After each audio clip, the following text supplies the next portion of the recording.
Voice equals power. And that's both a hard thing and an important thing for teachers to remember, because sometimes we feel if we're giving the students too much voice, then we're losing our power and we're losing that control of the classroom when we are the ones that are responsible for meeting the needs and meeting the standards.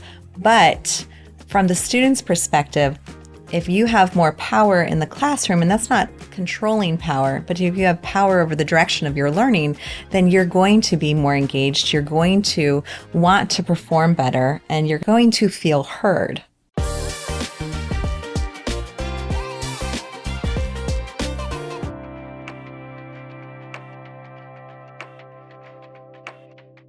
Welcome back, everybody. Thank you so much for joining us on Education Uncharted. Today, we are going to dig into the topic of student voice and choice. We've heard this. It's been simmering in the atmosphere of education for quite some time. But I think today what we're going to do is we're going to clarify a little bit. What is offering voice and choice in the classroom? What does it look like? How can we start on that journey and then end up someplace where the authentic student voice and choice really becomes centered in your classroom, so that students are the main characters and you're providing that guardrail. So let's just kind of dive in. What is student voice and choice, Lisa? What, in your opinion, where do we go if we are fully offering a classroom that is student-centered on their voice and their opportunity for choice? Yeah, well, I think those are two very important concepts, and we say them together, but there are elements that we really need to dissect quite a bit. So what exactly is voice? And then what exactly is choice in the classroom? So when it comes to voice, that is saying what you want, right? Being a participant, but being able to drive your own learning, drive your own education, not just the teacher's voice, but the student's voice. And so as teachers, of course, we have this concept where we want to provide all the experiences, and we're going to provide the curriculum, and we have standards that we have to address. But we can actually ask and bring students into that conversation, say, what do you want to learn? How do you want to learn it? It's not giving them completely free rein. I mean, we're not doing completely open classrooms. We do have to have guardrails. We do have to have a direction that we're going, but having them have a little bit more input. So we can basically still make sure we're covering the standards, we're hitting our milestones, we're working through things, hopefully in a relatively sequential order based on what it is that we're required to do, but we're allowing students to drive that in a way that allows them to feel like it's meaningful, right? That they're finding a reason to want to cover these standards and hit these milestones, as opposed to just, we have to, right? Like, this is what we're doing, this is what I've set up, and here's how we're going to go. We're saying, here's the map. We got to get here. How are you going to get there?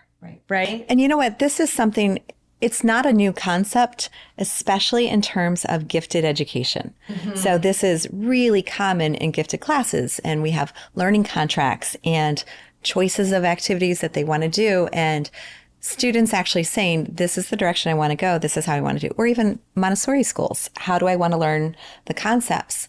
But what we're doing is we're saying it needs to be in every classroom. Gen ed classrooms, students with special needs, every classroom, every child needs to have a voice. And one thing that I know is, or what I've experienced, is that voice equals power. And that's both a hard thing and an important thing for teachers to remember, because sometimes we feel if we're giving the students too much voice, then we're losing our power. And we're losing that control of the classroom when we are the ones that are responsible for meeting the needs and meeting the standards. But from the student's perspective, if you have more power in the classroom, and that's not controlling power, but if you have power over the direction of your learning, then you're going to be more engaged. You're going to want to perform better, and you're going to feel heard. And the concepts and the ideas that you are learning as a student are more memorable, right? They're sticky because you have built that into your schema, into your personal realm of understanding of the world, right?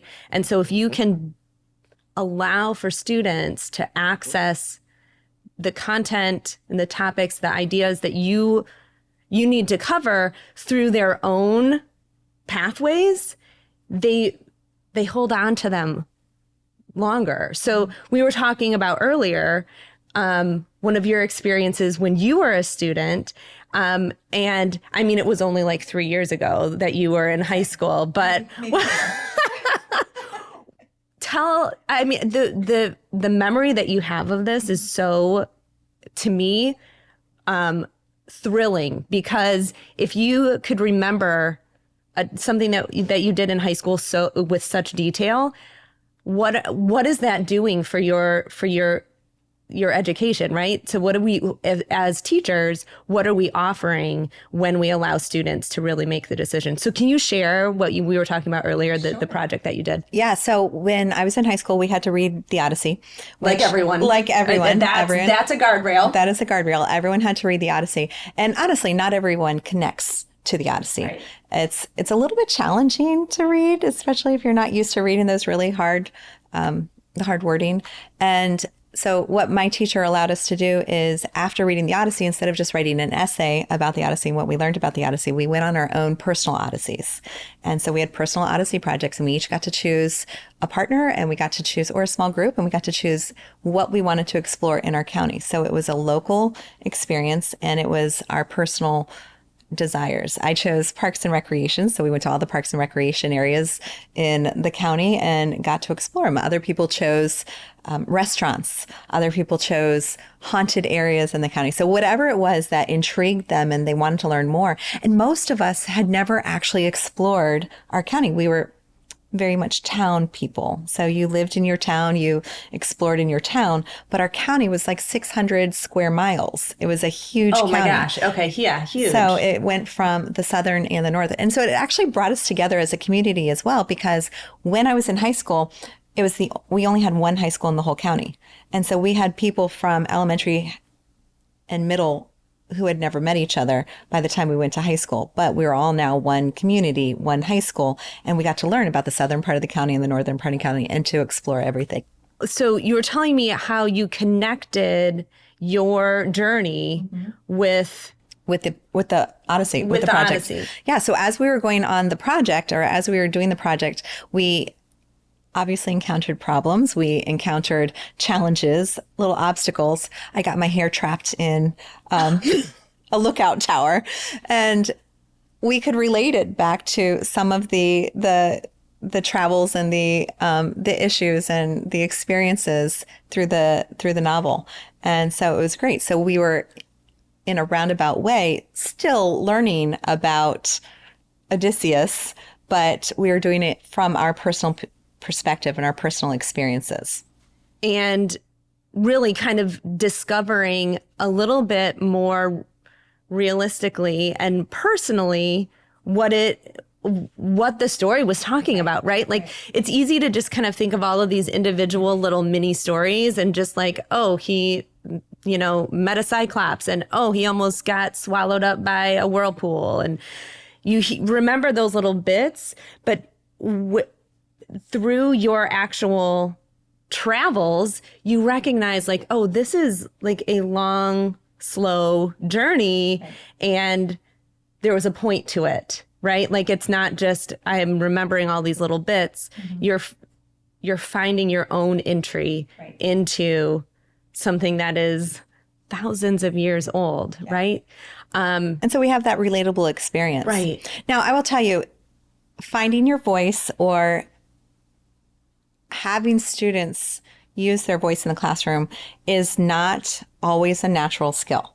There are some students, of course, that know exactly what they want and exactly know themselves and know how they like to learn and who they like to learn with. And then there's other students who have never been given a voice. They don't know how to make a choice. They don't know how to speak up for what they want. Yeah. And so what I found in order to train that, because, you want that, in order to train that, you got them to look at experiences such as reading a poem and asking about the creator that made the poem. So the voice that actually made the poem, then the voice of the people that were in the poem, what it was about, and also the voices that were missing. What perspective is missing here? Because everyone can identify times when they weren't heard or they weren't For sure. weren't represented. And one of the things I think about is I taught in New Mexico, and we taught westward expansion in New Mexico. But we're talking about it from the perspective of people that were in the West. So is it really westward expansion, or are we coming from the East in this perspective? And so the students that were there, some of them were Native Americans from that area. They were thinking about it in terms of encroaching on their land. And so my perspective, I grew up on the East Coast. Of course, everyone talks about westward expansion, but there's a missing voice in that perspective. And so getting the students to identify the voices that are missing, so then they can start saying, if I were to speak from that voice, what would that experience seem like and feel like? Right. And I think it's way easier to identify that when you are the missing voice, right? And we can look at that from so many perspectives. Teenagers often feel that they are not given the voice in their daily lives, right? Like they can't vote. There's so many things they can't do. Their younger teenagers cannot drive, right? I think that allowing students, right, to start recognizing like, well, my voice is a missing voice, but it doesn't have to be. And in this classroom, I can be a present voice and I can share my experiences and I can allow my experiences to guide where I move within this area that I'm needing to explore. Right. And a lot of times what we see in classrooms is that teachers say, okay, I know my students need to be able to make choices. I know that I want to make sure that students feel that they're heard. And so I'm going to give them a choice board. A choice board. Yeah. Choice boards, they're great starts. Choice boards are great starts. But when we look at choice boards, again, think about who's doing the work. Who created that choice board, right? That's us. Not only is it another element of labor on the teacher's side, but we're letting them choose an option. But what if we let them make the choice boards themselves based on everything that they know about themselves?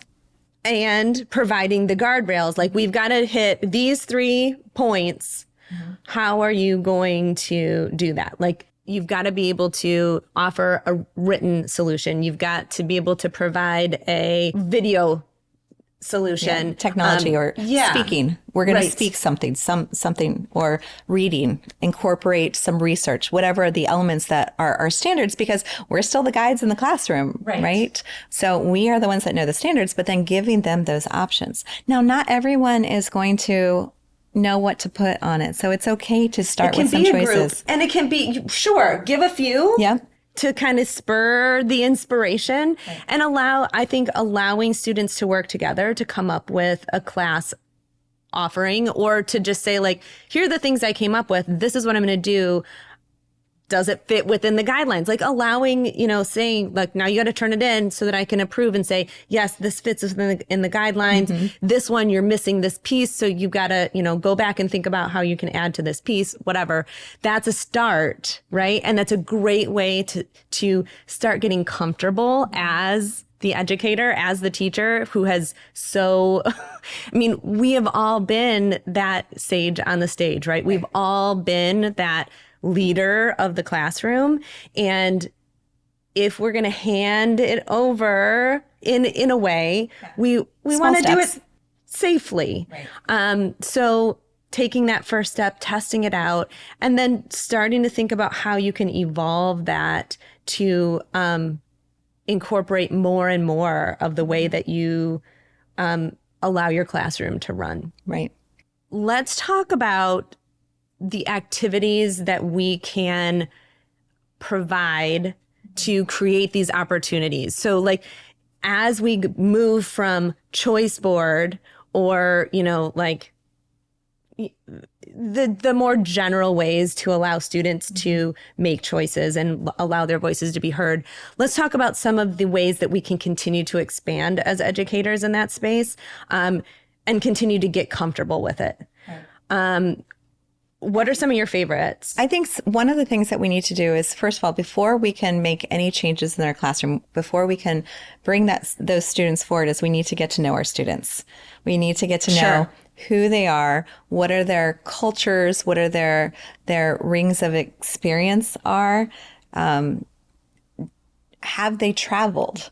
It's really hard to talk about migration and immigration when students don't have a concept of traveling, or they don't know where their family roots are from for various reasons, maybe adoption, or that's just not something their family has talked about. So getting to know them is really important, or else the activities that you bring may seem really exciting, but they're going to just drop flat. So that beginning of the year conversation where it's like, tell me about you. Let's do a project that digs into who you are, what you're good at, what you want to get better at, what you care about, what you can bring to the classroom, like what sorts of skills or knowledge do you have that you can share with others. That's so important. And I will be the first to say that I did that every year. Like, I want to know my students. Mm-hmm. But then it was super hard for me to move on to the next step of using that and allowing my students to use all of that to continue to inform what was going on in the classroom. So, well, what you're saying is you were trying to take those experiences. I wanted it. Yeah. I wanted to know because I wanted to know how to help my students. But what I needed to do is ask the students how they could contribute. So Absolutely. You got that information. So instead of it coming from you and you trying to disseminate that information and figuring out how they might plug in as those little puzzle pieces into the classroom, let them say, this is what I know, this is my experience, and this is how I can do it.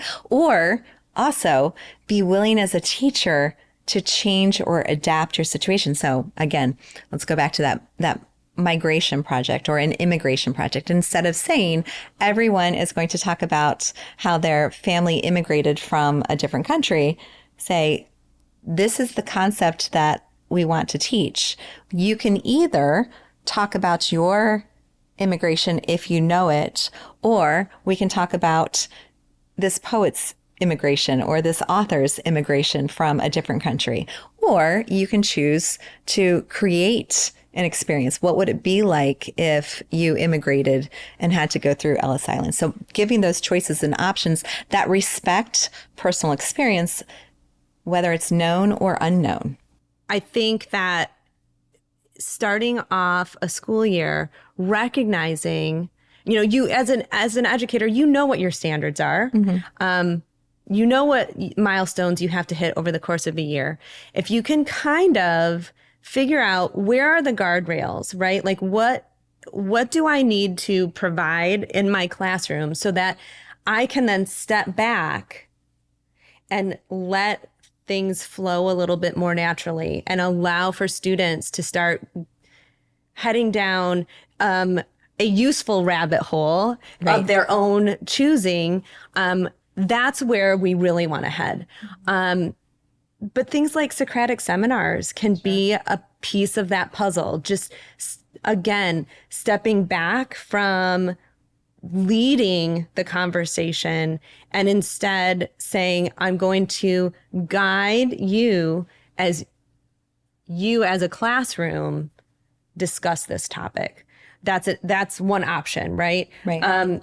It's pretty traditional, but it's also can be unnerving because if you've always just been the one to talk about, I don't know, in your classroom, you're introducing a new topic and you're like, hey, we're going to talk about cells today. And I'm going to explain to you, why we talk about the cell theory and where that all came from. Maybe instead you want to have your students explore some information first on scientists that have not been centered in that discussion, and then allow them to talk about it and explain to their classmates and discuss kind of a little bit of a different conversation around discovery of, of cell theory.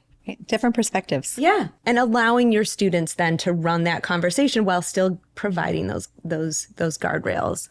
I also love the fact that so many schools these days have maker spaces and collaboration labs, or different creative names for it.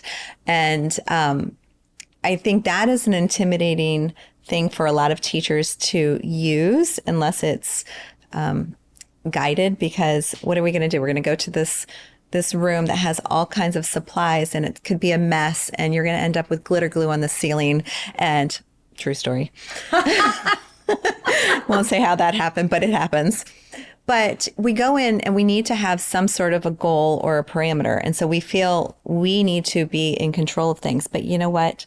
You can actually just have a genius hour and say, for this next hour, we're going to go into the lab, and the parameters are you don't use glitter glue, but you can you can use pipe cleaners and construction paper and string. And we're either going to build something that is something that represents what you love, or it builds something that requires the use of collaboration, right? So we can give minor parameters and then see what the kids do. I mean, just see where the kids are going to go with it. Let them run with it. Or, this is a great way to build that team, to see those strengths and weaknesses of the student, and then be able to individualize instruction and support them based on where they need. If you have a child in the corner who is never going to enter into a group, but they're really, really good at art, then this is an entry point for them. It's still a great opportunity for them to, to do the work that they care about and find that entry point. Absolutely. So another way to start moving into that space of allowing for students to let their voices be heard in the classroom, to feel that they are driving the choices that they can make within in their learning, is project-based learning, right? So PBL, and that can be really big. Like, it can be an entire unit, it can be an entire school year, or you can dial it back and kind of say, we're going to learn a little bit more traditionally, but then our assessments are going to allow for you to show what you know authentically through a project. And I think that that's another really interesting way to operate within the classroom. Talking about project-based learning, Lisa, do you have any specific stories or pieces of advice that you can give? Yes. So I am a huge fan of project-based learning because I think that is the best way to assess students. Like, if you're doing science or social studies, which sometimes in some schools and districts kind of gets shortened time. And so you need to integrate your reading and your writing into those subject areas in order to blend them into your reading block or your math block. Project-based learning is a great way to do that because it begins with collaboration. So we're working on those discourse skills, and then we can incorporate students' ideas and the way they want to go with something with as much or as little guidance as we want. There was one project that I absolutely loved I did with my fifth graders, and we lived in a small town, and there was a lot of people that were new to the town. I personally have lived in that town for years, and my family went back hundreds of years into this town. So I knew a lot and I'd seen it grown up. But most of the people and most of the students in my area, I had 10 different languages spoken in my classroom. So a lot of the people were definitely not from this little small town in Virginia. Right. And coming with so many different perspectives that you needed to try to address. Right. So what I wanted to do is I wanted to ground them in our community. And this is for social studies project, actually geography. So we were actually studying the geography of Canada, which was a foreign concept for a lot of my students. So what I started with was something that they would know. And my town was going to be, or potentially be, a site for a Disney park. And so they were going to put... Wait, really? Yeah. So they were in Virginia. In Virginia. Yes. Okay. So Disney America was going to be the theme park, and it was planned when I was in high school. And a lot of the rides that are Disney now have been repurposed, or the ones that were going to be used have been repurposed. But there was like a lazy river that was going to be for like Pocahontas, like the tie into the movie. Yes. But then it was going to be about Jamestown and using some of the historical different things. And I think the Hall of Presidents was going to be there. But that's not something that a lot of the students in my classroom knew about, but I knew about because there was so much fighting over, did we want Disney to come in, and was Disney not going to be in? And so it was a really important part of my growing up, but that was something that I could share with my students. And so we actually looked at the plans and the mock-ups and the drawings of what Disney America was going to look like. I was able to bring in their experiences. Has anyone ever been to Disney, whether it's Disney World or Disneyland, or other amusement parks, theme parks? And then we built a Disney Canada for our geography project. So you took what the proposal was for your hometown, your students' hometown, and you said, now think about all of the considerations that went into choosing these rides and these themed restaurants and resorts and whatever. What would that look like if we popped it into Canada? Right. Oh my God, that's just genius. So they had to research Canada because, again, this was the new experience.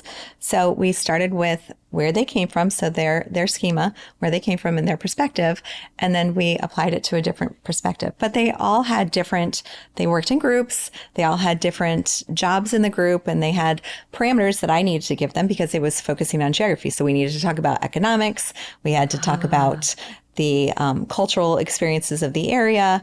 We broke Canada up into different sections. So if you were doing the Manitoba area, what would it look like for your area? If you were doing the Ottawa area, what would it look like for your area? And so it was so much fun, and the kids it was messy because there was a lot of thinking, but the kids learned so much, and they were, again, able to add their voice, add their choice in how they wanted to do things within guide rails and within guardrails, and to make sure we were connecting with what I needed to teach, but in their way. And what they created was so much better than if I had just said, this is what we're going to do. And I gave them too many rules. So it was so much fun. So you said it was messy. It was messy. Right. And that's, I think, a piece that we anticipate. But was it messy disaster? I can't imagine that. No, it was. It wasn't. But when administrators come into your classroom and you see kids all over the floor with chart paper and books everywhere and markers and people just laying on the floor and coloring, and they get so excited and so they're animated, you have to communicate that and say, we're not going to have a quiet classroom because this is not how the students are working, and this is the project that they're working on, but it's going to be amazing because amazing learning happens in chaos. And amazing learning happens when it's messy and you make mistakes, Yes, you make mistakes. Right? Like, I think that's a big piece of it, is letting go of the perfectionist. I don't know about you, but I definitely am border on perfectionism. And I think a lot of teachers do in some way or another. And letting go of that a little bit to recognize that the learning happens in the mess and in the mistakes. Yes. In the oopsies, right? That's when you reframe and recalibrate and say, aha, I get that maybe I need to go this way. And you might not even get it, like I went this way and that didn't work. And I went this way and it was still not quite right. But if I went this way, then I got there, right? And that's rewiring your brain, right? And that's what we're trying to do. Right. We're not trying to get students to the right answer immediately. We're trying to get students to figure out how to get to the right answer. Right. And I think that when we allow for students to make these choices within the classroom, we are wiring their brains to figure out how to get there, not to get there. Right. Right. So stepping back and like, it's okay. It's okay if we go down this road, even as an entire class, if we go down a road that's not the right road, we say, okay, it's all right. We figured out that that's not the right road. Let's use what we know now to figure out the way that we should go. And that's with students as well as teachers. Absolutely. Because if you're a teacher and the most that you're comfortable with is developing a choice board, you're not doing anything wrong. You are still providing choices. Yes. But once you feel really comfortable with that, maybe add in a little element. And if it completely flops, because there are going to be the students that are going to say, you know what, my choice is not to do the board. Always. Right? Yes. You're going to have that. And as teachers, we adapt and we say, okay, but what do you want? And I mean, you can't force students to participate and to be excited and to be energized at all times. No, but you can help get them there. Yes. And I think that part of that is making sure that you are allowing space for trends that students are interested in. Oh, right? trends. That's putting in the students in who they are now into the classroom. Absolutely. So maybe you're following all the things and you know you're up on all of the new stuff. Or maybe you're just allowing space for that, right? Like coming in and saying, I don't know what the next new thing is, but that's okay. I trust that you do as a student, and I'm willing to make space in the classroom for you to bring that in, right? That's a huge part of allowing for that engagement and that ability for students to find their own route.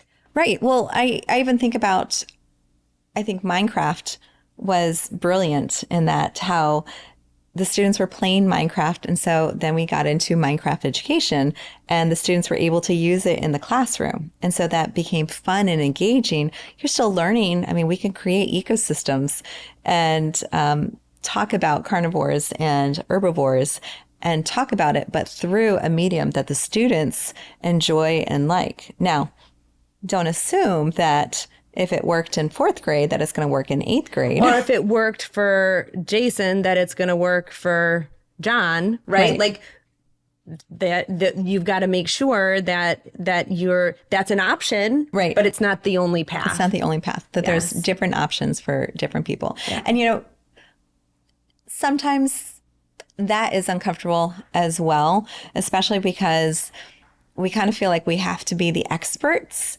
And part of that is not embarrassing ourselves in front of our students. But I think so much about being a middle school teacher and a high school teacher, you're going to get embarrassed.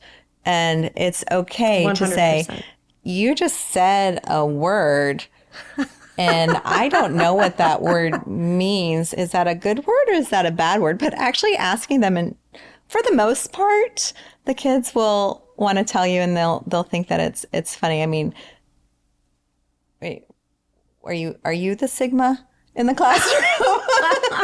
Or is this Ohio? I mean, there's just so much that are happening so fast and changing. And sometimes I can't even keep up with it. But you know what? I still ask about it. Yeah. And I say, what is this? How do I use this appropriately? And of course, the answer is never. Don't use this. Don't use this. Because we're centering students. On students. Okay, so I'm not joining into the fun.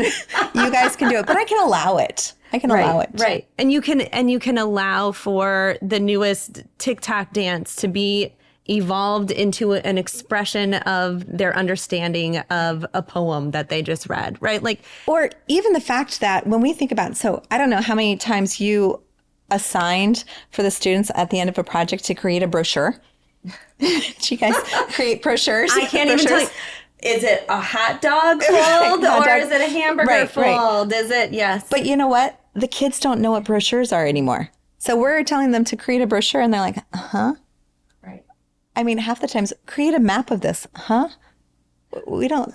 I don't know what a map. What is a map? There's no physical map. There's no physical map. Yeah. And so changing with them. And so maybe that option is don't create a brochure, but maybe create a TikTok about it. Or let's try to create a trend. Let's trend in our classroom. And sometimes it doesn't even have to be academic. How about just doing something silly and just making it just because you're having fun with the students and you're learning with them. Absolutely. Well, I think that we have picked apart what student-centered learning can be, what offering voice and choice can look like. Mm-hmm. It's definitely it can be a scary concept, but it's something that we can enter in step by step until we really get to a space where we're feeling like we are a guide instead of a lead. Right. And that's where I hope that we can continue to go with education, because that's where the engagement happens. That's where the stickiness of concepts and ideas really they're ingrained right into our schema of the world. And where we just start maybe having some more fun in our own classrooms. Yes. Having some more fun. That's going to be great. So thank you for listening to Education Uncharted, a Propello podcast. Hit that subscribe button and make sure that you never miss an episode. Like what we shared today? Then share it with one of your friends. Share it with one of your colleagues, someone who thinks that they can use a little bit more voice and choice in their classroom. Or if this is something that you want to try out and you're kind of nervous to try it on your own, grab someone and say, hey, let's do this together and let's talk about it and collaborate together. And then also, please consider giving us a rating, leaving a comment, and sharing with everyone that you know. Until next time, I'm Lisa. And I'm Amanda.